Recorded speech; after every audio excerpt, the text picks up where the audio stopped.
Tonight, we're into the closing stages of the campaign. The polls have tightened, but the policy gap has widened. Jobs, wages and how to crack into the housing market are centre stage as the leaders make their final pitch. Welcome to Q&A.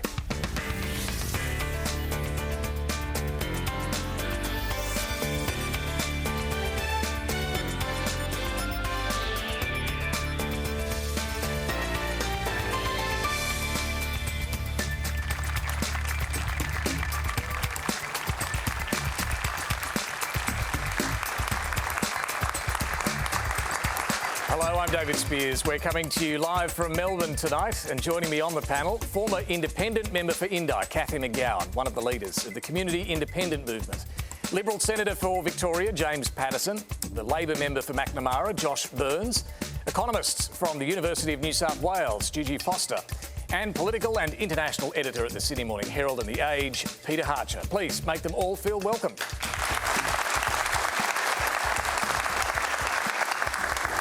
And a little later, we'll bring you a performance from Paul Kelly. We're all looking forward to that. And remember, you can stream us on iView, YouTube, Facebook, Twitter and Instagram. Quanda is the hashtag. Please get involved.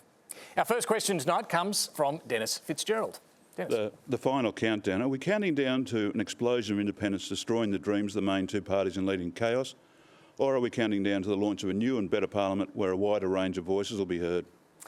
Well, Cathy McGowan, you've been working with independents throughout the campaign over the last 6 weeks, I guess passing on some of the secrets of your success as an independent in Parliament. Before we get to Dennis's question about whether it's going to mean chaos or a better Parliament, should we see more independents in there, what's your prediction? Are we going to see what Dennis calls an explosion of independents at this election?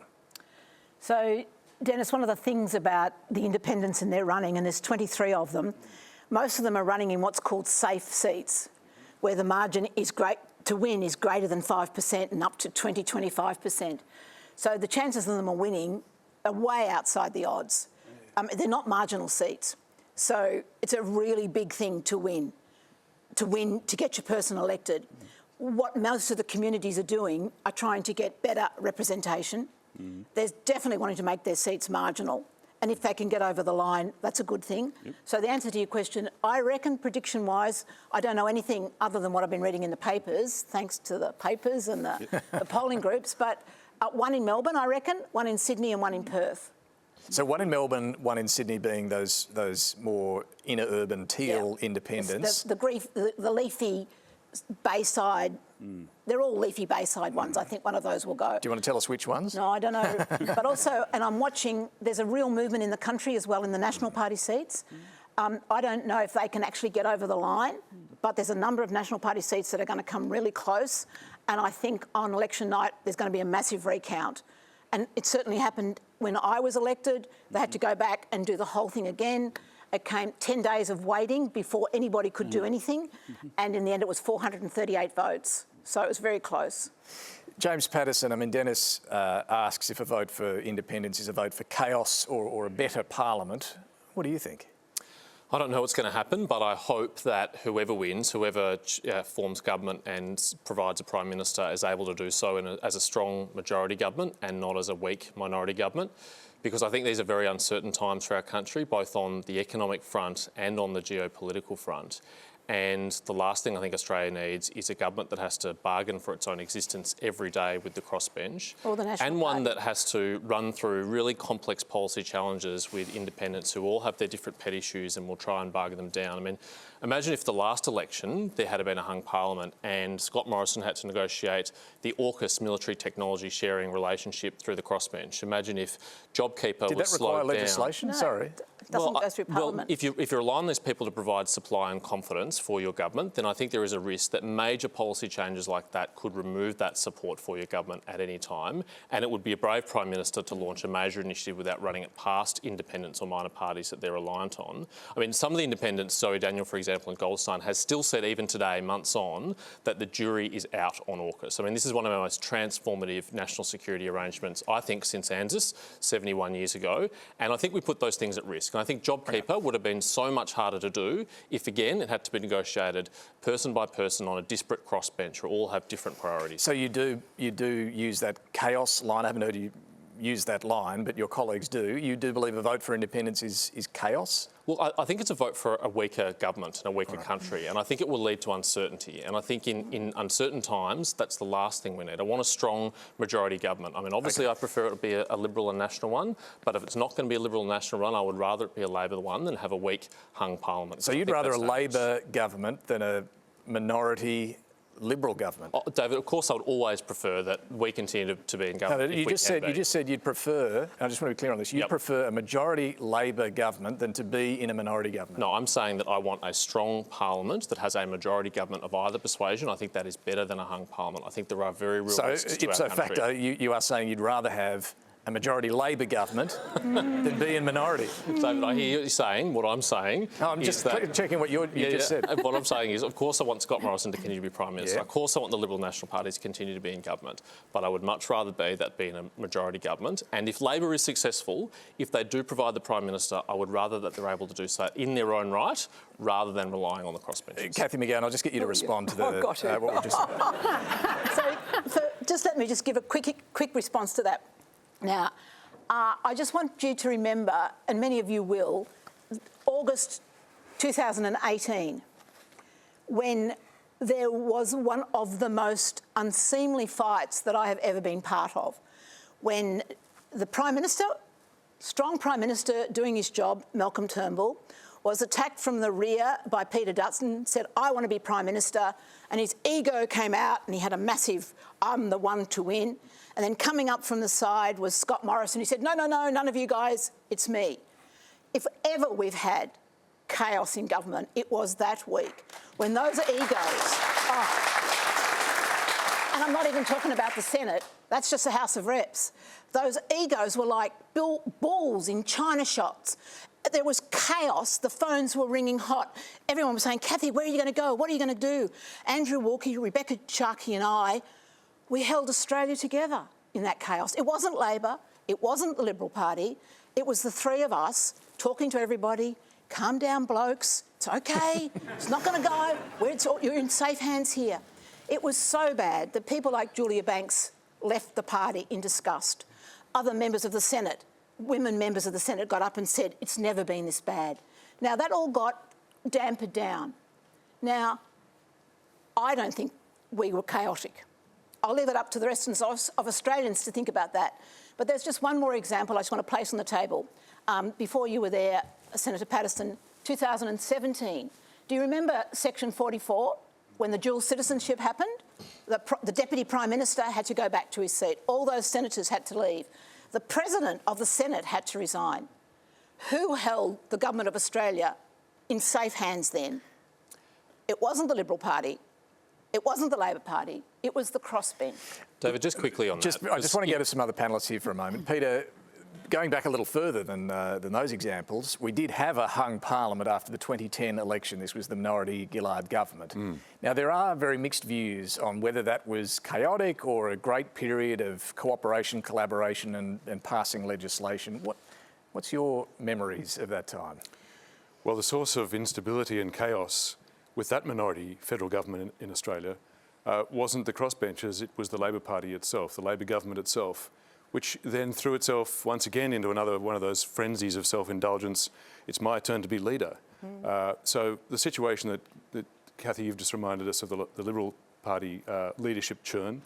Well, remember, Labor did it too. This was a very peculiar syndrome that both parties went through. And, James is from the Liberal Party. The Liberal Premier in New South Wales has a different view to James's view. Dominic Perrottet says that he works every day, he's got a minority government. He says that having to rely on a crossbench has actually made his government better because they have to work issues through and they can't just assume that they're going to have a majority on every vote. Well, Josh, what's your concerns, if you do have them, about the prospect, the possibility of being in a minority government? Does it worry you? as much as it would worry James Paterson? Well, it sounds like James might be voting for me, which is exciting. But, but Dennis, I'd go back to Dennis's question, and I'd say this, Dennis, I've spent the last 2 weeks on pre-poll, and I'm pretty knackered, but it's a beautiful thing seeing democracy unfold. You know, it's a beautiful thing seeing people from the left of politics to the right of politics and some quirky characters in the middle all coming together and standing on a street and putting forward their ideas about what's the best thing for our country. And, you know, and I hope that we're successful, and I hope that we have a chance to form government. But I think that diversity in democracy is a good thing. The other thing I would say about the independent movement, Dennis, is that I think one of the things that's really lacking in politics right now is a sense of trust in politics and a sense of trust in our political leadership. And I think one of the most profound things that a politician can do right now is be a part of the establishment of a strong, independent anti-corruption commission. I think that will leave our parliament in a better place than we found it. So great question, Dennis. I'm not sure if we're going to answer, though, to the question about whether you're worried. Would you be concerned about being in a minority government? I'm worried anyway, David. It's 2 days before an election, and, you know, and of course I'm nervous about the state of the country. I'm nervous that Morrison can win, and I think that it's entirely possible. We've been here in 2019 where everyone sort of assumed that the Labor Party was going to win the election, and that's what I'm nervous about. But no, I think no matter which party forms government, no one's going to control the Senate, and I think one of the strengths of Anthony Albanese was that he did negotiate with people to get forward legislation during the Gillard government. Doesn't worry. No, I'm relaxed about it. Well, Gigi, what about you? What's your view on independents and their role in Parliament? Well, I wouldn't just say independents are potentially important this election, but anybody who's not one of the major parties. And the reason is I very much agree with the blokes on either side that diversity is a source of strength in a democracy. And we've seen that in the most recent historical example of the last couple of years, when we've seen the most catastrophic betrayal of the Australian people in terms of poor health policy management that I've ever seen in Australia. I think that we've seen for a generation, and we're going to be carrying the cost of that for a generation. And that's down to both major parties and their supporters, the Greens and the Nationals. Sorry, gentlemen. And so I think that the obvious thing to do is to put everybody else first and the 2 majors and 2 supporting people last on the ballot, because Saturday is the Australian people's opportunity to pay back for the betrayals of the last 2 years. And it'll be the independents, and it'll be all the what we call freedom-friendly minor parties. So UAP, IMOP, Australian Federation Party, all these other ones, they've all been popping up for a very good reason, which is that people who think that a monoculture and a single way of doing things is the right approach have abused that power and have crushed people's dreams in this country and set us back hugely that we'll be feeling for a generation. We will be coming back to this issue about COVID, because you obviously do have and have had some strong views about how it was managed in Australia. We'll return to that. Our next question, though, comes from Brenda McGowan. My question to the panel is, we have all heard Mr Scott Morrison has decided not to be a bulldozer-style Prime Minister if he is re-elected. I believe in the old saying, a leopard can't change its spots. And after watching the interview with Lee Sales and Mr Scott Morrison, I am convinced he can never change.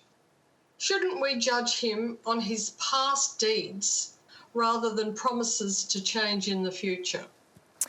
Now, Cathy McGowan, that was Brenda McGowan. I do need to point out you come from a big McGowan clan. You're one of 13 kids, but Brenda's not part of your Hello, clan. Brenda. Anyway, great question. I'm fascinated to hear. So let's start with you on that, because Brenda's asking about this concession from Scott Morrison that he's been a bit of a bulldozer. What did you make of that? And do you think he can change?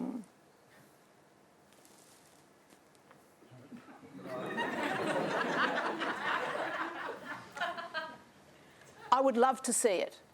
And I say this really genuinely. There's a huge amount of room for improvement in our government, and I just want what's best for Australia. I really do. And if Scott Morrison can get to this stage of the election and honestly say he hasn't been as good as he could have been, and he could have been better, I really welcome that, and I think the people of Australia would welcome it too. And then they will make their decision at the polling booth whether they think they'll make a choice about that. But I really welcome that comment from him, because I think there's been a lot of times and certainly for some of the women that I know who think he could have been kinder and gentler. And I would have liked to have seen that. So I thank him for his acknowledgement. I wish him well, because one of the hardest things is to change yourself. That's a really big task. But he's clearly said that he'll set about it. So I wish him well. And the people of Australia will make a choice. Well, Senator, let me ask you, because we're talking about your leader, the Prime Minister. Does he need to change? The last 3 years have been very tough for Australia and Australians. We've had floods, we've had fires, we've had a pandemic. We now have the largest ground war in Europe since World War II. And it's required some pretty tough and some pretty decisive leadership. And I don't think you'd want to see, as we move out of that phase, as we move into a post-COVID era, as we focus on the economic recovery, the same kind of strong, assertive leadership that you saw in crisis in normal times. Hopefully these are now peaceful and prosperous and conflict-free times, and it will require a different style of leadership. And I think that's what the Prime Minister was signalling. Right, he knows, so he wasn't talking about changing himself. No, I think he was talking about changing himself. How, I think that's what I want to get to. How's he going to change? Well, he ran a very tough and very small government in the middle of a crisis where decisions had to be made really quickly, where you couldn't go through the normal sort of consultation and careful consideration. You had to make decisions on the fly because we were confronted at the beginning of the pandemic with a warning from Treasury that unemployment could hit 15%. We were confronted with warnings from the Health Department that tens of thousands of Australians could die. And so quick decisions had to be made to shut our international borders, to put in place economic supports like JobKeeper. And that doesn't lend itself to kinder, gentler politics. It's very quick and sometimes very tough politics. Just to pick up your language there, we'll see a kinder, gentler Scott Morrison? Well, I think it'll be a more consultative Scott Morrison. I think it'll be a Scott Morrison that takes the time to bring people with him because I hope he'll have the luxury of that in more peaceful times where urgent decision-making isn't required. So kinder, gentler and more consultative? Yeah, I think so. Peter Hartcher, what did you make of why Scott Morrison felt the need to talk about being a bulldozer and the need to change and this description that we're going to see a kinder, gentler, more consultative Prime Minister? Well, to me, David, it looked like a deathbed conversion. Where suddenly looking at electoral oblivion, he decided that he would, he'd have to change. That's how I interpreted it. And it's also, to me, just a clear signal that he felt the election campaign slipping away from him. He's not the first leader in trouble to promise, that they will change. The description of himself was a bulldozer, of course, was interesting here, and it was followed yesterday by these images, which I'm sure everybody has seen by now, of the PM bowling over an 8-year-old on a soccer field, sort of reinforcing the bulldozer image there, I suppose. But the kid's fine. The kid's A-OK. Peter, to the question that Brenda asks, should we believe a Prime Minister at this point, in this political position, when they say they are going to change? No, I don't think you can. I think you judge someone on their record. And I think, James has said kinder and gentler would be a better mode. But the thing is that a leader has to respond to whatever circumstances present. In a major crisis, we could have done with more of bulldozer Morrison. With the bushfires and the floods, the country was crying out for Scott Morrison, for the Prime Minister to take leadership in those crises, and he didn't. Bulldozer Morrison, has a place in those circumstances. Kinder and gentler, when there were crises with a rape being committed in the ministerial wing of Parliament House, when there were other atrocities going on, he could have shown more empathy. When there was a march of women for justice in Parliament House that he refused to meet. He said that they could send some representatives perhaps, but he wouldn't meet the crowd. Those were moments for empathy, for being caring and considerate. So a national leader has to be able to find within him or herself the qualities to meet the moment. There's no one mode. Gigi? I tend to agree. It's politically expedient to say this, of course. And this is what we see every election in Australia, right? What gets votes is someone who seems to be somewhat, self-deprecating and also appeals to the pocketbook of the voter. And I'm sure we'll be talking about those policy proposals right now, and they're pointing to things that are about the pocketbook. And they're trying to distract away from the real issue, which is that for the last 2 years, we've had mismanagement from both big parties. Can I ask you, Josh Burns, part of the reason Scott Morrison's unpopularity is an issue in this campaign is that Labor has very effectively gone after him over things like, going to Hawaii and the bushfires, going missing, some of the comments don't hold a hose and so on, portraying him as a liar from the Shire and all of that. How important has this negative attack on Scott Morrison been to the Labor campaign? Well, there's a couple of things I'd say. First of all, it hasn't been the Labor Party that's effectively made character assessments on Scott Morrison. You've had a bit to do with it, to be fair. Members of the Liberal Party. You've got Gladys Berejiklian, you've got Malcolm Turnbull, even the President of France, Emmanuel Macron, said famously, "I don't think I know that he's a liar." So I think that there's been a long line of people wanting to make an assessment on Scott Morrison's character. Going back to Brenda's question, though, I'd say this. Like, he's not changing. This is as good as he's going to get. And what this Prime Minister has been for the past 3 years is what he will be, plus more for the next 3 years if he's given another chance to govern our country. This guy has been a handbrake on climate action, a handbrake on a range of different things, a handbrake on Integrity Commission. He's not changing, and we either are going to wake up on Sunday with another 3 years of Scott Morrison, or we're going to wake up with something better. All right, let's move to our next question. It comes from Wilbur Mercado. The Prime Minister claims that raising the minimum wage will cause economic damages and worsen inflationary pressures. Ms Foster, as an economist, what are your thoughts on this?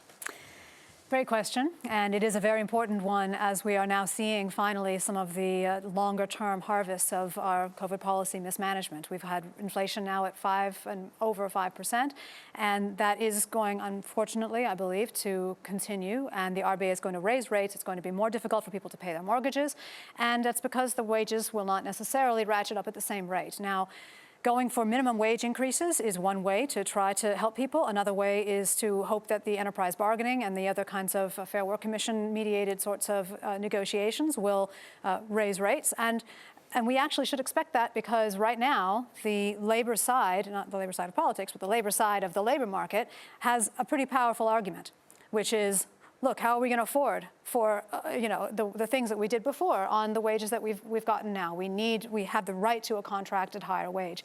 However, if that happens, yes, it will be inflationary. That is just the case. And so what I fear we are headed towards, and it's something I've been speaking about for over a year now, is a kind of a stagflationary situation where we've got lower productivity and we've got a lot of damage to Australia that we've got to clean up, and we also have rising prices. And so we're going to have recessionary conditions, a bear market.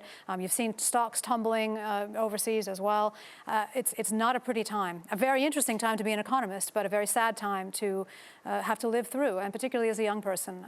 So I do worry about it, but I feel for the labourers, and I feel they have the right to ask for higher wages. Look, Gigi, to be fair to the PM, he does say he supports a minimum wage rise. His issue has been with the idea of a 5.1% minimum wage rise to keep up with the inflation rate.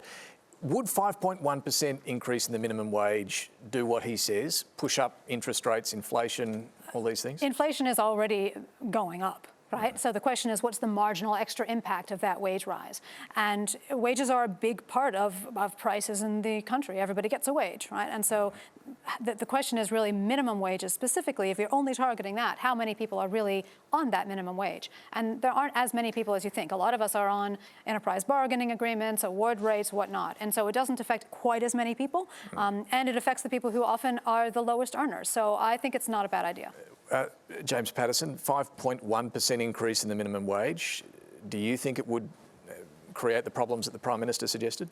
David, we want to see higher wages, and every one of the last 5 quarters have showed increased wages. And the good news is that the Reserve Bank Governor has said, as unemployment rate continues to drop, now nearly almost a 50-year low at 3.9%, that will accelerate. And that's a good thing, because Australians deserve a pay rise. We want it to be sustainable. We want it to be affordable for small business as well. That's important. 5.1%? But there are other things that we can do to help people deal with the cost of living, and because what you have to spend is not just the wage you're paid, but your take-home pay, and that's affected by the rate of tax you pay. But I was just asking, sorry if I can just come back to the question, which was a 5.1% increase in the minimum wage. Will it be a bad thing?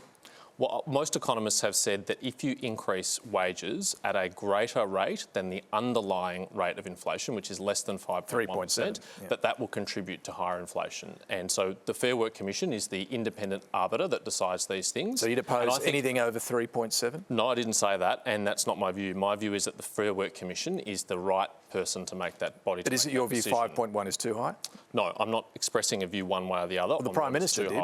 Didn't the Prime Minister? No, what I'm saying, David, is that the Fair Work Commission is best placed to make that decision because they take inputs from a range of different perspectives. So you don't have a problem with 5.1? And they have a good track record in Australia of delivering very low unemployment and very stable wages policy, which has led to increased prosperity. So if they say 5.1, that's fine? Certainly we'll accept the decision of the umpire, always. Josh Burns, let me ask you, Labor did finally release its policy costings this afternoon. Deficits would be more than $7 billion higher under Labor, under your spending plans. Shouldn't we be spending less right now rather than more to put that downward pressure on inflation? So I'll answer it in two parts. Is it Chris, your question? Chris, we should have a wage rise for our minimum wage earners. I mean, we're talking about people who are earning $20.33 an hour. These are people who are not earning very much at all. In fact, they're earning about the same that the Prime Minister earns they earn it in a week as the Prime Minister earns it in about half a day. So for the Prime Minister to be earning significantly more and saying that the minimum wage earners shouldn't be getting a pay rise is pretty rough. It's pretty rough. He also said that gig economy workers shouldn't be at least earning the minimum wage. So we need to lift wages in this country. Sorry, can I come back to the question for you, which was, shouldn't we right now, given this inflation, the questions about all of this, shouldn't we be spending less rather than more? So our differences in costings, David, are $7 billion over the forward estimates, which is pretty modest, and it goes to productivity measures that Gigi was talking about, that really are about growing the economy, investing in childcare so women and families can get back to work, making medicines cheaper so families can ensure that they get the medicines that they need. Sure, I mean, you can make a case for all sorts of spending, but in a general sense, overall spending, shouldn't it be less, not more? It's not that much more than Scott Morrison spent to not build a submarine that we're going to do for childcare, medicines, and investing in cleaner and cheaper energy. I mean, this is one of the most important things that we can do to grow the economy and set ourselves up for prosperity into the future, is create literally hundreds of thousands of jobs by clean energy, by renewable energy, to tackle climate change. It's going to be really good for the economy and really good for the future for young people like Chris. Peter, is either side being fiscally responsible, do you think, in this election? No, I don't. Labor's criticism of the government is correct. The government inherited from Labor gross national debt, gross federal government debt of 20% of GDP. Before the pandemic, this government cranked that up to 28% of GDP. 28% is now, after the pandemic, they've cranked it up to 42%. That's the biggest since 1956, when Australia was still paying down the extraordinary debts it racked up to fight World War II. So it's by far the biggest debt load as a proportion of the economy, almost twice as much as Rudd Gillard left or Hawke Keating or Whitlam left. So in terms of responding to the crisis, yes, but since then the government continues to increase spending and continues to add to the debt. Labor, now we see today, having been very critical of the government for that record, has now replicated it and added another $7 billion. So Labor is just as irresponsible. They say they're better because some of the investments are better directed to produce productivity improvements, but the net effect on the economy, as you were asking at the very beginning, I think with Josh David, is yes, this does add at the margin to inflationary pressures. The government is also increasing spending, both Labor and Liberal. At the very moment the Reserve Bank is putting interest rates up, putting the foot on the brake to slow things, to take the heat out of inflation, both these parties are proposing more spending, which will add to inflation. The coalition has a marginal improvement of almost $1 billion, I think, in the squeeze on the public service. Well, and just on that, David, I mean, at this budget, which is not that long ago, we had the biggest improvement in the budget bottom line in 70 years, $103 billion better off than we thought we would be at the crisis. Than you forecast. Stunning achievement. Better than you forecast. It's a stunning turnaround. And it's been coupled with the lowest unemployment rate in 50 years, the fastest economic recovery in the OECD, the lowest mortality rate, the highest vaccination rate. These are amazing achievements of all Australian people, which we should be very proud of. Now, before we move on, a little earlier in the discussion there was a reference to a rape being committed in Parliament. I would just like to clarify they are allegations. That matter is before the courts. Let's move to our next question, which comes from Chris Porter. Chris. Mr Morrison wants me and my contemporaries to downsize and put up to $300,000 in our superannuation. He also wants my son, who's in his late 20s, to use his superannuation to buy his first home. How do we balance the competing needs of downsizers like myself and my husband and first home buyers? As a downsizer, we'd like to get as much as possible for our investment so that we can top up our retirement savings. But I also want my son to be able to buy his first home. There seems to be no simple answer. How do we manage housing stock and housing prices? Gigi, is there a simple answer? The housing sector has been in strife for years here in Australia, and it's just getting worse now, as you are inferring there. One of the things I do think is not a bad idea is to take some of the amount of money that we are currently compelled to put into superannuation and actually give it to people's pockets and let them do what they want with it. Let them put it in housing if they like, let them do something else, particularly if they're young people like your son.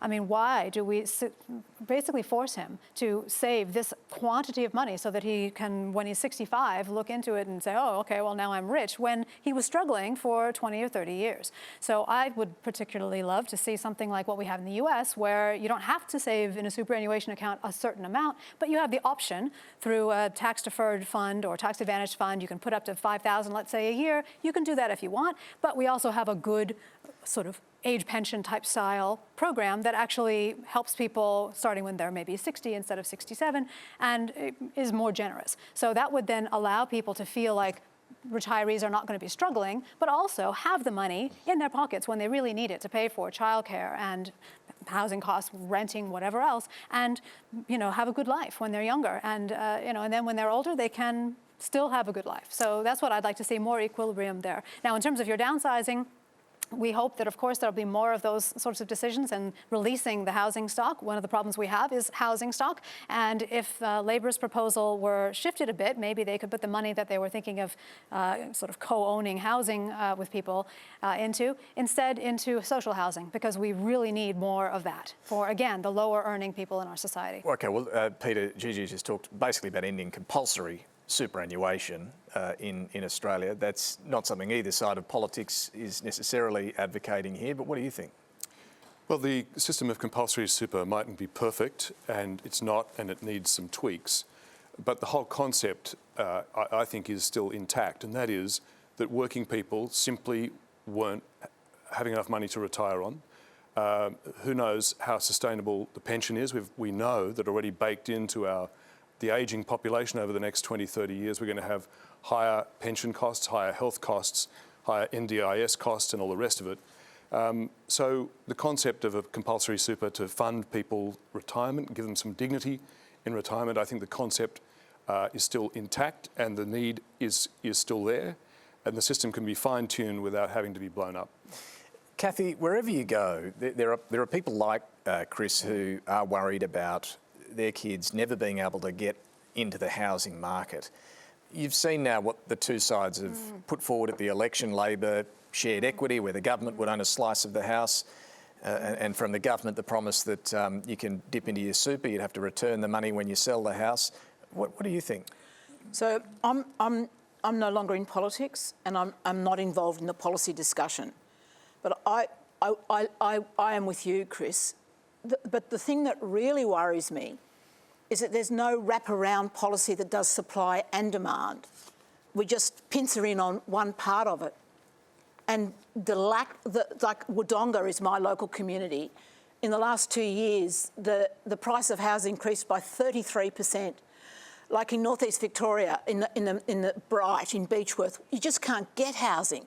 So it's got nothing to do with the problem of giving money to young people to use their superannuation. Like, good idea, maybe, you know, or getting older people out of the houses. That's not going to solve the problem we have in the country. We just don't have enough housing stock. And I just want to tell you a quick little story about this. It's the lack of planning that just drives me to distraction.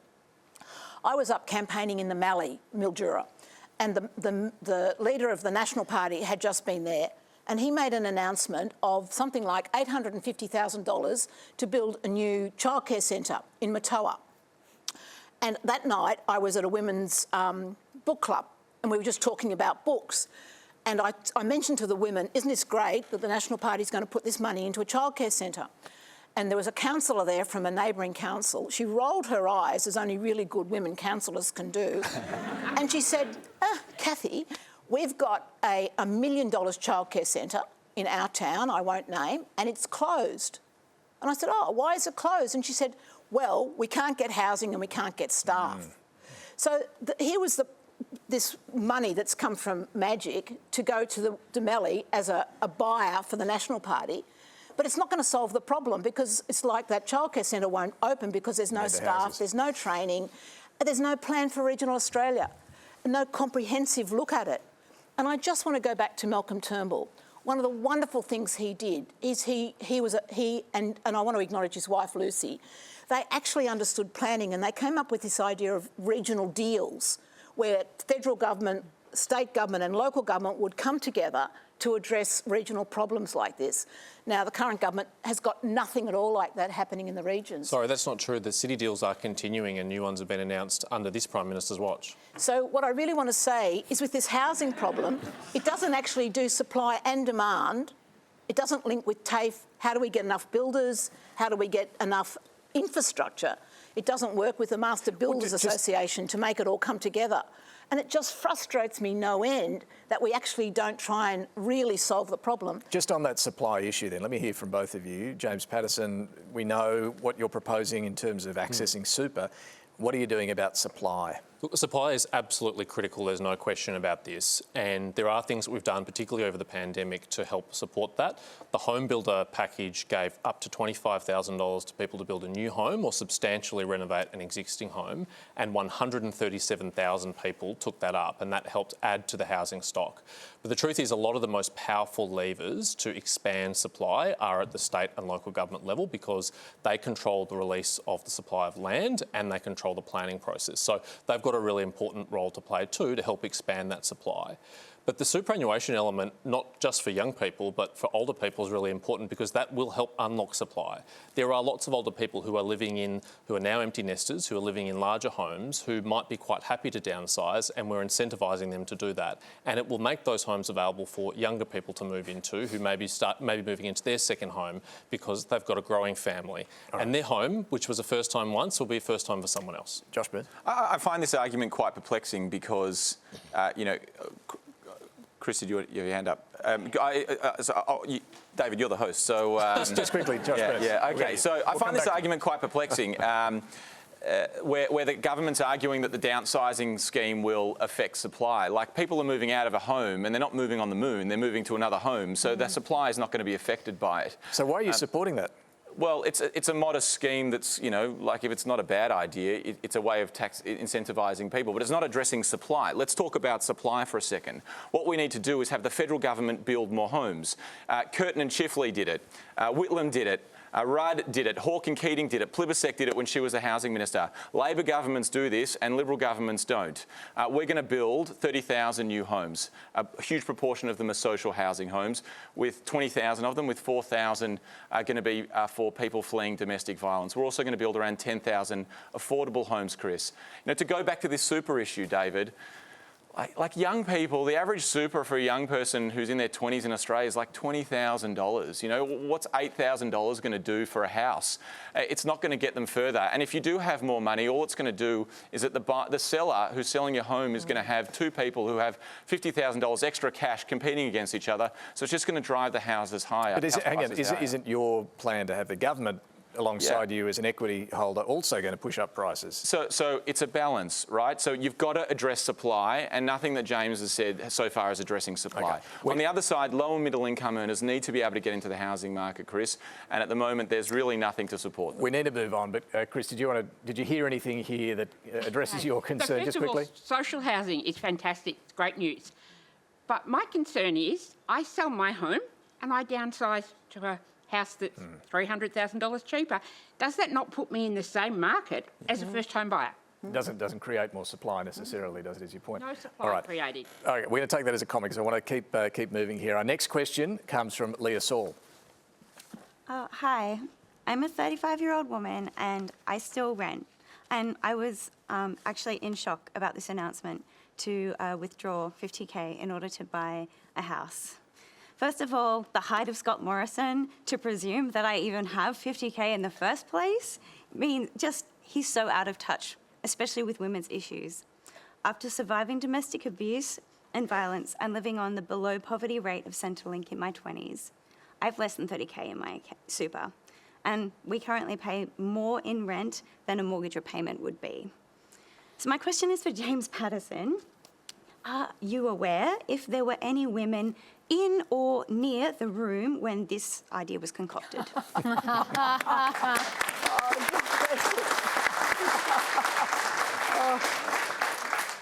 Thank you for your question and thank you for sharing your experience. To answer directly, yes, Jane Hume is the Minister for Superannuation and she was directly involved in formulating the policy. And I understand that this is not a policy that will work for everyone. It's not compulsory, it's optional, and some people will take it up and some people won't. But part of your story was really interesting. You said you're paying more on rent than you would on a mortgage. Well, for some people, it would help them if they're finding it really difficult to save for a deposit. And if they could take money out of their superannuation, that would get them the deposit they need to buy a house and then pay those lower mortgage repayments rather than paying higher rent. Now, I accept it might not work for you, it won't work for everyone, but for some people, it's a game changer. And I've met dozens of young people just over the last week on pre-poll booths while handing out how to vote cards come up to me and tell me how excited they are about this and how it's going to bring forward their purchase of their first home. Look, just to pick up Leah's point though, she's really talking about the gender disparity here. Just to give you some stats, the average super balance for a male aged 30 to 34 is about $51,000. For a female in that same age bracket, it's about $42,000, and it's the same across all the age brackets. Is there a point here that this policy will inevitably mean the bloke who's turning up at the auction will have more in their pocket when they're bidding than the woman? There's no question, David, there is a disparity between men's and women's superannuation, and that's a complex problem and a serious one. And this policy doesn't propose to try and solve that problem. We are trying to solve the problem for young people who want to get into the housing market and can't, and have a bucket of their own money waiting there, which they would quite like to access, but currently are prevented from doing so. So, as I said, it's not for everyone, but I think it will make a difference to a lot of young people. Can I just ask a follow-up question? So I've been on pre-poll too. Great question, I have to say. Thank you for that, Leah, because a woman of similar age to you came up to me and she said, Cathy, can you explain to me what happens with this? You know, like, if I put my super into this and we get divorced, what happens then? A good question. What's the answer to that? Look, I assume it's the same as all family law disputes and they're resolved in that way. I mean, I'm not sure how it would be any different from any other shared asset. So what would that mean just in practice? So, for example, if a couple divorces now... and they'd both put their super into it, well, let's just talk about the status quo before we go to that. If a couple divorces now, their relative superannuation balances are taken into consideration in the settlement of their other assets which they divide. And if one party has more superannuation and the other has less, they might get a greater share. But this is when you sell the house, you've got to put the money back into your super. That's right. So she was saying, well, what happens there? Yeah, well, what the policy requires that if your value of the home has increased, that you have to put a proportional amount back into your superannuation, because we want to make sure that your superannuation continues to grow and it will be there for you in retirement. I can't see it working myself. But anyhow. All right, we've got another question too, which is from Yomith Jayasinghe. As a young Australian, I ask, why is the Labor proposal for an increase in government spending to solve the housing crisis only furthering our national debt the wise choice? We've got a lot of questions on housing tonight. Josh Burns, what's your answer to that? Yeah, great question. Governments can be involved in the provision of housing, especially social housing. And I think it's actually really important that the federal government does more in the provision of social housing. We have a huge backlog housing, and housing is the foundation of everything. If you have housing, you have security, you can work, you can find stability in your life, and too many Australians are unable to even break into the housing market to help then get the stability that they need in their lives in order to prosper. So, but I think Yarmouth is worried about debt. The debt. So our housing fund is based on a future fund that we would take the dividend from to invest back into the housing sector. So it's actually an off-budget measure. It's not still going to adds to debt, though. It still adds to gross debt, doesn't it? It won't over time, and housing property prices will mean that overall taxpayers are going to make money on that. So I would say to you that it's about choice. You know, we spend money on a whole range of different things, and I think it's important that the federal government does get involved in the provision of housing, and social housing is something that I'm proud that we're supporting, and it's really important that we build. Gigi? I agree that social housing is important, but I would also say that the amount of extra money being spent is just a drop in the bucket compared to the hundreds of billions of dollars that have been spent in the last 2 years to tread water, not to actually fix problems in the housing market, not to actually help people with mental health crises, not to actually help people who had their healthcare crowded out because of the COVID paranoia. It's just, we've treaded water. We don't have anything to show for hundreds of billions of dollars of debt. So essentially, this particular problem, as much as it is important, has been squished aside during the COVID period, and now we have to face it, and we're spending peanuts on it relative to what we spent on something we shouldn't have been spending on. Peter, let me just get your thought. We are going to come back to the COVID issue in our next question, but Peter, just on that point about debt, and we touched on that earlier, but Josh Burns is arguing that you spend this money off budget in social housing, and you've got a whole bunch of other off budget areas you want to spend money on, that it's going to be good for the taxpayer in the long run. Will it? Well, if the scheme is well designed, it's entirely possible. It's entirely possible. The main thing is, isn't it interesting you've got both parties here agreeing that supply is the real problem. Anything else is just shuffling who's in the head of the queue and pushing up the price of the existing pool of assets. So both parties agree we need more housing supply. One party, Labor, is promising to build 30,000 more housing units over 5 years, I think that is correct, which is a tiny fraction of the shortfall in housing.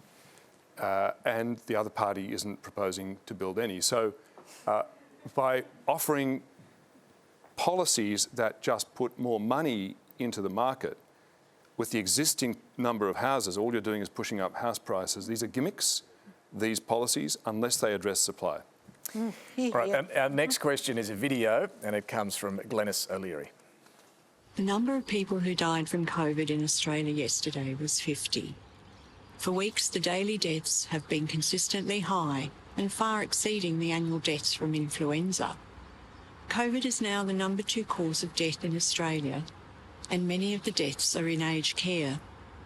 Why is this being swept under the carpet, and what are the major parties proposing to do about this? And why isn't it an election issue? All right, well, a bit of context on this. Australia's per capita infection rate is now one of, if not the highest, in the developed world. Sharon Lewin from the Doherty Institute does point out, however, that in Australia we include in our data the rapid antigen test results that a lot of other countries aren't, so that may explain part of the reason there. Nonetheless, James Paterson, is this what we're seeing now? Is this what the government had in mind as part of its plan? In the first 2 years of the pandemic, if you compare Australia's death rate to other OECD countries, we think between 30 and 40,000 lives were saved by the measures that we took. That is the reduced rate of death in Australia, and that's an incredible achievement. And it was particularly important that we took some tough measures that had a big impact, like closing the international borders at the federal level, to slow the spread of the disease in Australia until vaccines could be developed. Well, I think we all remember the history. I'm just talking about where we're at now. Yes, well, I'm talking about, that's what I'm just going to come to, David. We now have a vaccination rate of over 95% of people aged 16 and over. That's of their first 2 doses, and a bit over 50% of people have taken up the option of having a booster dose for additional protection. And some people who are particularly a little higher vulnerable... than that. It's about 70%. Well, there you go. OK, we've got better figures than me, David. But what about the people who there's are also there's also a 4th boost available for people who are particularly vulnerable. Now, unfortunately, I would like to be able to say that we could prevent all deaths, including from COVID, but we can't. That is a very sad and unfortunate reality. We've done the best thing we can to lower those deaths as low as possible, but this is a disease which has now cost tens of millions of lives globally, and unfortunately, Australia is not immune. Well, Gigi, I can see you itching to get in here. Look, we know you do have strong views about what's happened in the past when it comes to COVID, but we need to acknowledge, as the government regularly reminds us, we still have managed one of the lowest death rates, one of the best performing economies through this pandemic, haven't we? Australia, the lucky country yet again. And the luck that we have had in our demography and our geography is what has allowed the major parties to construct the false narrative that what they have done in terms of these incredibly destructive lockdowns has been what has saved us. That's just not true. And I have an analysis out right now that we just released last week, which is a cost-benefit analysis of the lockdown policies and the border closures that were implemented. It's something that the government should have done. I've been calling for the government to do it for 2 years. The executive summary is downloadable on thegreatcovidpanic.com/news, and it shows that the costs of these decisions that were made, but not just by the Commonwealth government, but in many states as well, including here in Melbourne, in Victoria and in Western Australia by the Labor people in charge, have actually cost Australia 30 times or more than they could possibly have delivered in terms of benefits. And so the benefit of 40,000 lives saved that James Paterson and the government talk about, why is that wrong in your view? It's wrong because it comes from a computer simulation rather than an actual look at the data that we now have. And is yours a computer simulation? No, mine is based on empirical data from around the world, including other places that have not had lockdowns. And I would say, if you just look at what we were being told 2 years ago, or even a year ago, we had, we were saying, oh yes, we have to lock down because COVID is a horrible threat. Look at all the infections and deaths. The questioner is correct. The infections and deaths now are astronomically higher, and yet somehow it's basically what's become obvious is it's no longer politically expedient to talk about that. We're vaccinated now, though, is the difference, isn't it? We're vaccinated, and we're still dying. So you tell me, how does that make sense? I mean, I think what's happening is right now we're having the wave that we would have had 2 years ago. And so, yes, some people have gotten a couple of extra years of life, but we're not going to be, we're just basically having to pay those costs now. And yes, we have some people who are vaccinated. It's lovely we have the vaccine. It's lovely we have early treatments. We have lots of options to deal with it. We had lots of options even a year ago, including the early treatments. And we have not been focusing on human well-being. If we ever needed proof that the major parties have prioritized political expediency over the welfare of the human population here in Australia, it's been the last 2 years. And that's why they need to go to the bottom of the ballot. Well, Peter, does Gigi have a point? Well, I'm curious. So the number of people dying now, you're suggesting, would have been the number of deaths is the same if we'd not had the lockdowns. Is that what you're saying? Our best guess is that the number of people's lives saved by the lockdowns is around 10,000. And when I say saved, I mean postponed, right? A death always happens to everyone. The average COVID death, unfortunately, is amongst the people who are elderly. So it's usually someone who's over 80 with comorbidities. They have about 3 to 5 years of life left to live. And we have saved, perhaps, using our analysis, which is based on data, we have perhaps saved 10,000 people's. Well, just on that, don't you concede that saving 10,000 lives is something that a lot of Australians would think is probably a good idea? Yes, but this is the question. What is the cost of doing that savings? Does not it count that we have ruined a generation of children's education? We've disrupted children's education for 2 years, and we've killed our mental health. We have disrupted families. We've crowded out other health care. And our whole point in this cost-benefit analysis is that you cannot just look at benefits. You cannot. That's inhumane. 10,000 lives is a pretty cost. substantial benefit, though, isn't it? Well, what about 20,000 lives? What about 30,000? Well, that's pretty substantial too. You have to count costs and benefits in the same currency, David. Well, can I ask a question? And if you don't, then you are really ignoring the other kinds of suffering that happen directly because of lockdowns. Can I ask a question? What is the currency you're using to equate life and death? Yep. Great question. Dollars? Great question. So there is a whole literature on this, and I'm very happy to share with you the whole cost-benefit analysis. How much time do we have? 145 pages long. No, we don't have much time. So you have to use currencies which are able to pick up the kinds of damage that have happened and also the benefits that might have happened, right, from the policy choices. And so we choose 2 different currencies. One of them is dollars, and you are able to measure some things in dollars, but the more meaningful one is human well-being. And so we use something called the Wellbeing Life Year. We're going to have to jump in there and move to our final question, which comes from Benjamin Sexton. I think that's Q&A at its best there. Considering the dominant focus on national security and economic indicators, I think it's fair to say that this federal election campaign has oriented around risk aversion and occasionally fear, rather than reform and opportunity. Is it unrealistic to have hoped for anything different? I want to get everybody's quick thoughts on this. Cathy, McGowan, what's happened to reform? Ben, and just for the listeners at home, there's a really young audience here tonight, and I just want to say to you young people particularly, yes. And you're not, if we keep doing the same thing, we're going to get the same result. And that's one of the reasons why in these 23 plus electorates, so many young people are getting behind their independence and saying, I just want someone with a vision, someone who's actually going to represent me and my generation and act on it. And it's no surprise that climate change comes to the fore at all. It's no surprise that integrity is there. And there's lots of other issues coming out. So I say yes, but the call is to you. You have to vote for it. If you vote the same way, you get the same result. So that's what's happening around Australia. People have actually realised that democracy is not a spectator sport. You actually got to dive in and you've got to do something different. You've actually got to engage with politics and make a really clear decision. And it's not just the independents. It's looking at your vote in a serious way in the Senate. Well, so I'll just finish on this. To the young people here tonight, pay particular attention to the vision of the parties. Are they actually making Australia the place you want to be? On Aboriginal, on the Uluru Statement, for example, what are they doing in terms of the Republic to the future governance of this country? Like, we haven't even talked about that. And the Queen's birthday, you know, she's coming up. Like, she's not going to be there for much longer. So what's the country going to do then? Do we just fall in behind Charlie? Well, I don't know. But it's no. What I'm saying is, you've opened up a few issues here that unfortunately we don't have time for. But what Ben's saying is we haven't got the discussion about the vision. All right, now, James Paterson, Coalition's hoping for a fourth term in government. To Ben's question, what are the reforms? What's one big reform you'd want to deliver in a fourth term?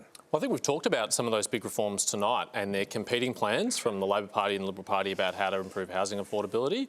They want the government to be a co-owner with you in your home. We want you to own your own home using your own money. That's a big reform idea. That's your big reform idea? But to your point about the focus on other issues, I mean, the national security risks facing this country, unfortunately, are very real, and we would be doing you and your generation a disservice if we weren't being honest with you about that. These are the most uncertain strategic times that Australia has been in since the 1930s, and I seriously worry about whether or not we'll be able to pass on the free, prosperous, democratic country we have to future generations if we don't muscle up and confront those challenges.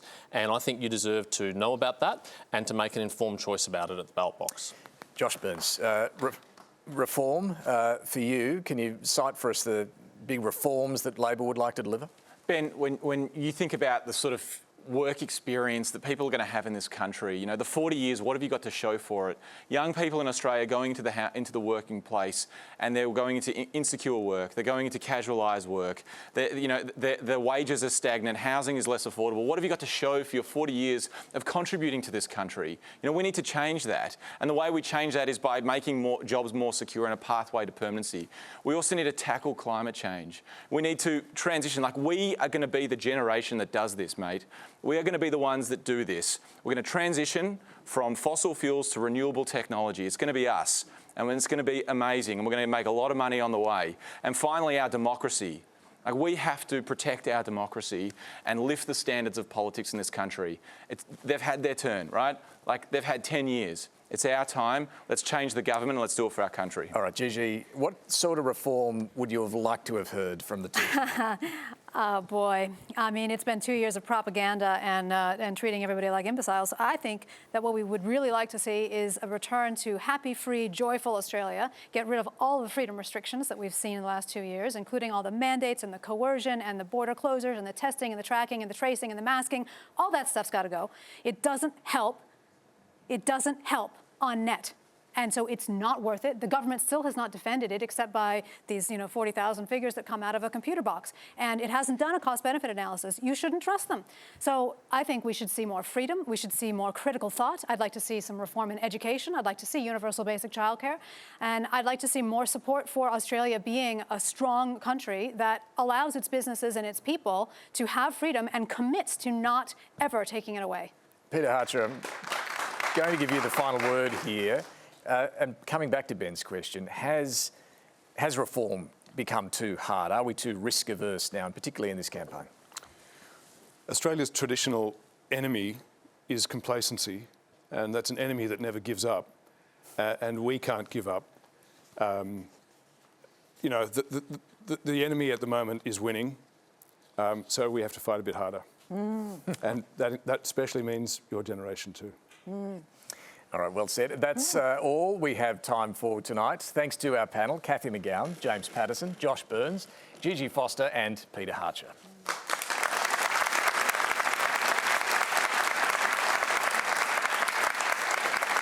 And thank you for all of your questions tonight, and to you at home for joining the conversation and streaming us on iView.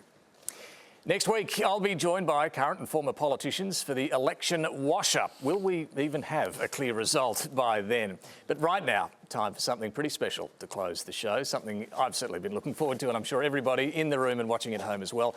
A live performance from Australian music icon Paul Kelly. Paul is kicking off Vivid Live as part of the Vivid Festival at the Sydney Opera House next week, drawing on his 40-year music career, reflecting on the concept of time. And here he is, the one and only Paul Kelly, accompanied by his nephew Dan Kelly and daughter Maddie Kelly with the song Time and Tide.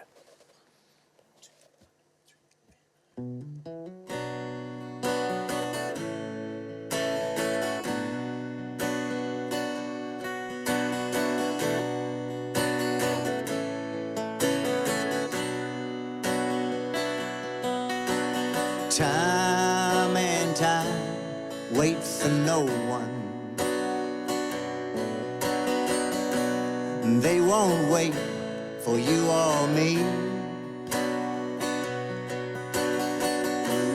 You got to know when to stay, when to go, when to do, when to be. Time and tide sometimes hurry, sometimes move so slow. You got to be ready to jump or hold steady, a rocking and a rolling with the flow. No matter what you think or do, sometimes it really isn't up to you. You just got to get out of the way. And if you can't shift at all, there's nothing you can do at all but pray.